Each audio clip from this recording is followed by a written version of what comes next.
Well, hello, Midlife Love Mastery members. I'm your host, Jonathon Aslay, and I'm so excited to be doing this short video for you today. It's a morning cup of Jonathon, and today we have our Don't Make Me All Go Psycho Roommate on You, one of my favorite mugs. And our topic, do women have more options than men when dating? So let me share with you where this topic came up because I was having an interesting conversation with a friend of mine who works with men, a dating coach for men, excuse me. And he was sharing how in his demographic he mostly works with men who who lack confidence, especially in just meeting women and talking to women. So in his age demographic, although it tends to be younger men, he says he works with men who are in their 50s, certainly in the midlife category.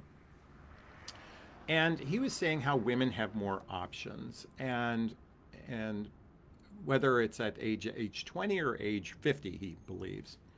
And I thought to myself, and he shared with me, because men are the ones who typically approach the women, and women typically are the ones being approached. So if a woman gets 10 emails from men, on essence, she's getting more options because she's being approached more often versus the way women approach men. So from that perspective, I could see that to be true. Now, one other thing that he brought up from a book by, I believe it's David Buss, called Evolution of Desire. It's interesting that roughly about 80% of women desire the top 20% of men.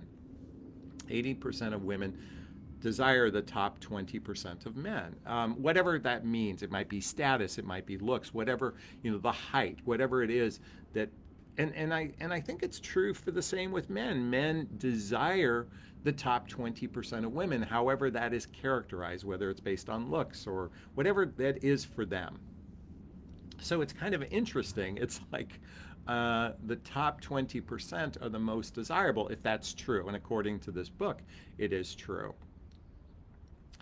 And yet, this idea, do women have more options? And let's take it to midlife. Well, I know that while I do get a fair amount of messages from women, more so than probably the average guy. Maybe it's because I represent that 20% category, and I simply say that because I'm 6'2", full head of hair, and I've got a pretty darn good job, okay? So maybe I'm in that category, maybe I'm not. But at the same time, I know that if I email a woman, she's probably being hit on by 10 or 15 or 20 men, in any given day.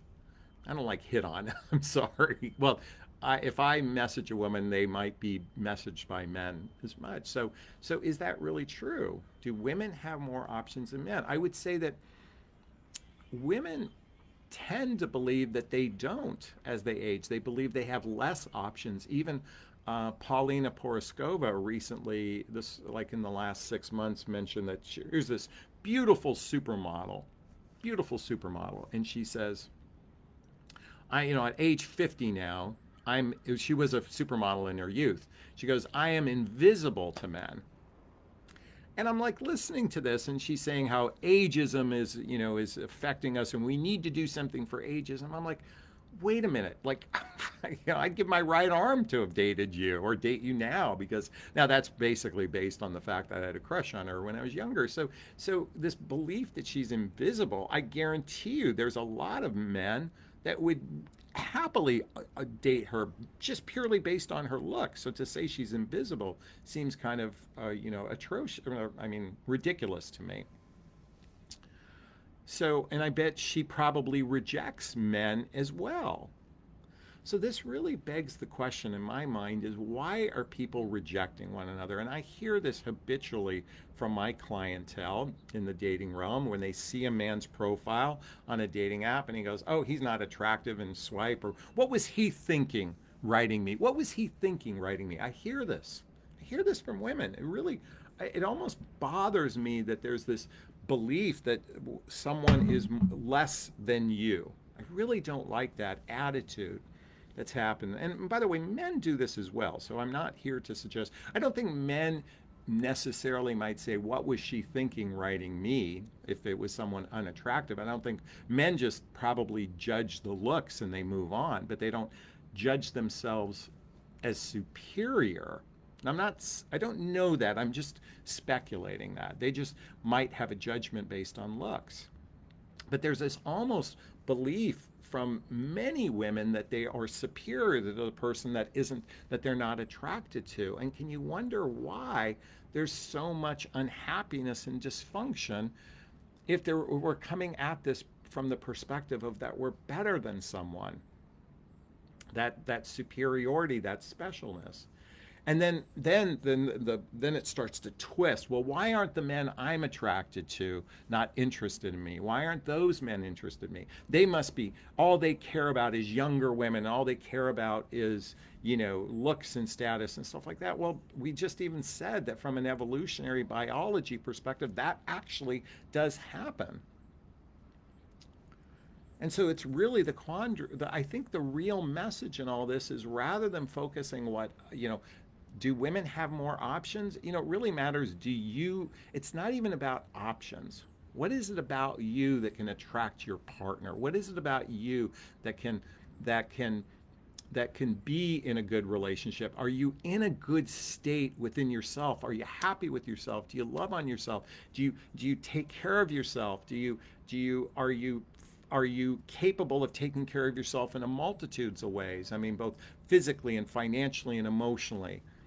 Because the more evolved a human being is, the more they can actually lean into a healthy, happy relationship.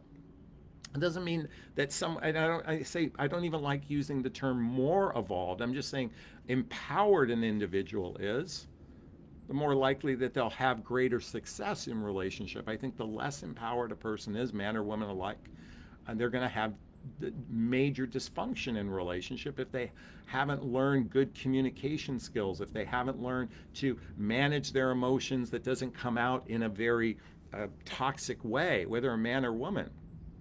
So I'm here to say, it's not about the options of whether or not you can attract a man or that you get more men attracted to you. It's, what are you doing for yourself to live the happiest, fullest, richest life for yourself?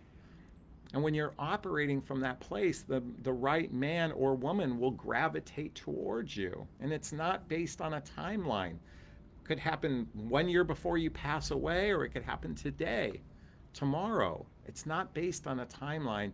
It's based on living one's individual life to the fullest and being grateful that people might be interested in you, coming from a place of trust and gratitude. Let me repeat that. Coming from a place of trust or gratitude. I trust that the universe, God, universe, spirit, will attract in a really perfect partner for me. And I use the word perfect from the sense of that we're aligned in our values, that our lifestyles are blendable, that this person is emotionally mature enough to lean into a relationship, and we both have the mutual chemistry to actually want to dive deeper into romantic love with each other. And so that I have trust.